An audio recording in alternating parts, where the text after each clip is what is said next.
సుందరాయ శుభాంగాయ మంగళాయ మహోజసే సింహశైల నివాసాయ శ్రీ నృసింహాయ మంగళం. శ్రీ శ్రీ శ్రీ వరాహలక్ష్మీ నృసింహస్వామి వారి సన్నిధానంలో పుష్య శుద్ధ చతుర్థి సోమవారం, శతభిషం నక్షత్రం, జనవరి 15వ తారీఖు. యథావిధిగా 3 గంటలకు సుప్రభాతం. సుప్రభాతం 3 నుంచి 3:30 సుప్రభాతం అయిన తర్వాత ప్రాతరారాధనం. ప్రాతరారాధనలో భాగంగా నిత్యవేద పారాయణం, ఉపనిషత్ పారాయణం అయిన తర్వాత ధూపసేవ సమయంలో చతుర్వేద పారాయణం, శ్రీరామాయణం, భారతం, భాగవతం, విష్ణు పురాణం, క్షేత్ర మహాత్మ్యం, వరాపురాణం, శ్రీభాష్యం మొదలైన గ్రంథాలన్నీ పారాయణం చేయడానికి ఉపక్రమిస్తారు. అదైన తర్వాత బాలభోగ నివేదనం. బాలభోగ నివేదనంతో సమాంతరంగా తిరుప్పావి సేవాకాలం, దానితో సమాంతరంగా నిత్యహోమం, పరిహరణం అయిన తర్వాత మంగళాశాస్త్రం, చేతమర గోష్ఠి, తీర్థ వినియోగం అయిన తర్వాత చుట్టు సన్నిధుల్లో మంగళాశాస్త్రం, తాయారు సన్నిధిలోను, అలాగే అండాటి సన్నిధిలోను, లక్ష్మీనారాయణ సన్నిధిలోను మంగళాశాస్త్రం పూర్తి చేసుకున్న తర్వాత వైలారగింపు.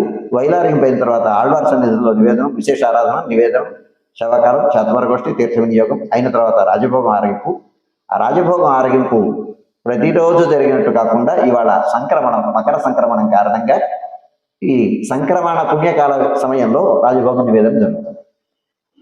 ఈ రాజభోగ నివేదనానికి ముందు వైలారగింపై మంగళాశాసనం అయిన తర్వాత స్వామివారు ఈరోజు ఉభయ దేవేరులతో గోవిందరాజస్వామి ఉత్సవమూర్తులు, చక్రనారాయణ స్వామివారు, ఆండాళ్, సుదర్శన పెరుమాళ్ళు, ఆళ్వార్లు, చతుర్భుజ తాయారు, సువర్ణమ్మవారు, ఈ పరివారం అంతా మొత్తం ఉత్సవమూర్తులు అందరూ గంగధారకి ఆ ధారోత్సవానికి వేయించేస్తారు.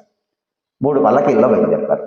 ఈ 3 పల్లకీలలో హారతి మంగళ నీరాజనం అయిన తర్వాత బేడా ప్రదక్షిణ పూర్వకంగా స్వామివారు బయటకు వేయించేస్తారు.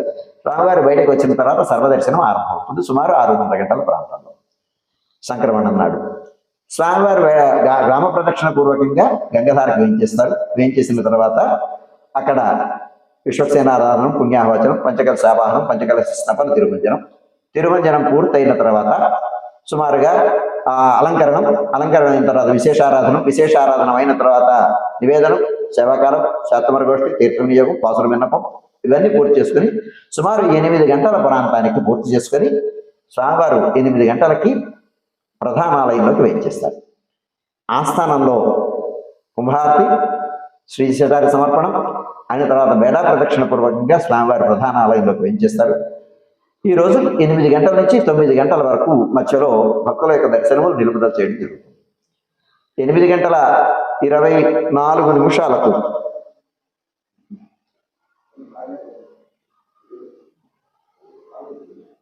8:14 సంక్రమణ ప్రవేశం పుణ్యకాలం.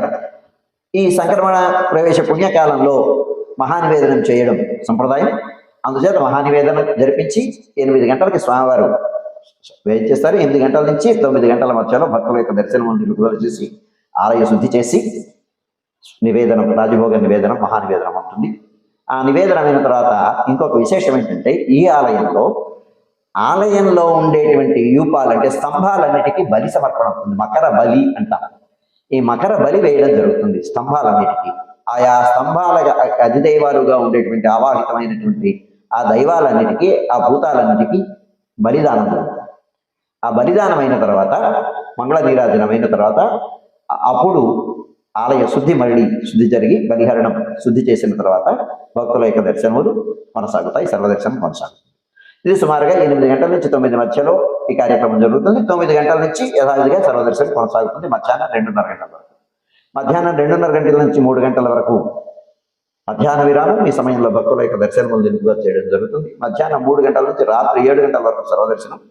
రాత్రి 7 గంటలకు సర్వదర్శనం పూర్తి చేసుకున్న తర్వాత భక్తుల యొక్క దర్శనములు నిలుపుదల చేసిన తర్వాత 7 గంటల నుంచి రాత్రి ఆరాధన ఆరంభమవుతుంది. అయిన తర్వాత రాత్రి ఆరాధన అయిన తర్వాత ఏకాంత పౌళిక సేవ, ఏకాంత సేవ, కపాట బంధనతో ఈనాటి కార్యక్రమం సుసంపన్నమవుతుంది.